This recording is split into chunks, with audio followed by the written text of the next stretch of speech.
shook my head again at the thought of those hashtags. My half-sisters and I were different. I'd always known that.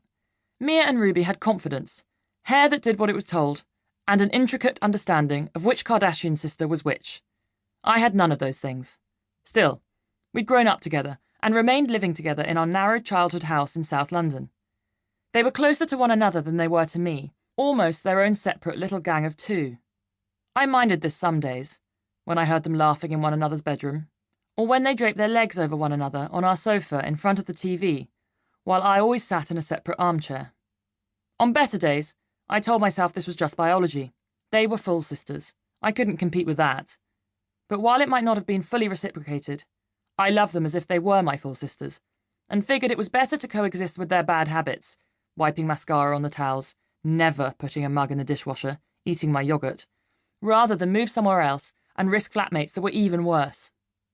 I never thought one of them could be so different that she'd decide to marry the most boring man in Britain, and yet here we were, all off to Claridge's to say cheers, because Mia had declared that that was where she wanted the wedding in less than 4 months' time.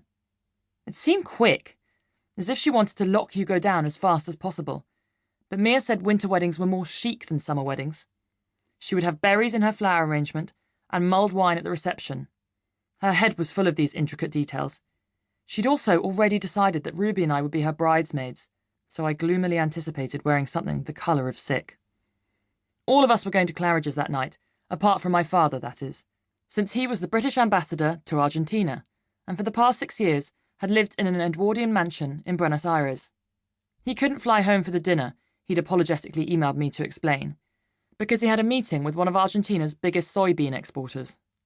If Dad was back, I'd be rolling along the pavement with a bounce. Although we emailed every couple of weeks, I'd update him on new history books, he'd send me back brief updates mostly about the weather. I missed his physical presence and wished he was closer, more in my life. However, the soybean magnet took precedence, and so, gathered that night would be me, the happy couple, Patricia and Ruby. So long as she showed up. Ruby, blessed with the cheekbones of Kate Moss and breasts of a Barbie doll, was a model, or trying to be a model. She'd been signed to an agent for a few years, but had only been cast in magazine adverts for washing powder and toothpaste. Recently, she'd been asked by Senecott, the constipation brand, to star in a series of posters for the Tube, but turned them down. You'd never catch Kylie Jenner doing that, Flo, she declared in the kitchen at home. Still, she thought of herself as a creative artist, which meant she seemed to operate on a different timescale to the rest of us, as if time was a bourgeois construct she didn't need to bother with. One Christmas, Ruby didn't come home until long after we'd finished the turkey, by which point Patricia was halfway down a bottle of Bailey's and demanding that Dad use one of his government contacts to find out where she was. This far-fetched idea was forgotten when Ruby waltzed through the door sometime after 5, claiming that her phone battery had died, the buses weren't working, and her credit card had been stopped, which, in turn, meant that her Uber account was frozen. "Oh, my poor darling," Patricia had slurred, clasping Ruby to her chest. "We must get you another credit card. Henry? Henry! Can you order Ruby another card?" I shook my head again.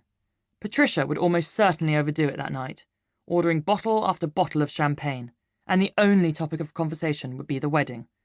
At home in Kennington, there'd been little discussion of anything else since Mia returned from Puglia, flicking her engagement ring about the kitchen like a knuckle-duster. It was the wedding this and the wedding that, as if there'd never been a wedding in history before, nor would be after it. Should Ruby or I ever choose to get married ourselves, I imagine that Mia's wedding would still be referred to as the wedding in our family. Not that this was likely, I reminded myself. Because although I was 32, and had 2 arms, 2 legs, and a face with its features in vaguely the right places, I hated my thin upper lip. I'd never had a boyfriend, never been in love. True, there'd been a 5-week fling at Edinburgh when I'd fallen for a second-year history student called Rich, but I'd ruined this by being too keen. I'd assumed, after our first night together, that he was my boyfriend, not realising that Rich thought otherwise. He kept sneaking into my halls at 2, 3, and 4 a.m. during those brief first weeks when I'd found myself bewitched by a man for the first time. But there was a Thursday evening not long afterwards when my friend Sarah said she'd seen him snogging another girl in The Three Witches.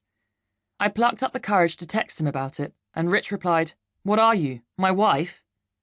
The pain was so intense and sharp, I felt like a small child who'd stuck their finger into a flame. That was the end of Rich. I'd had precisely 3 very short flings.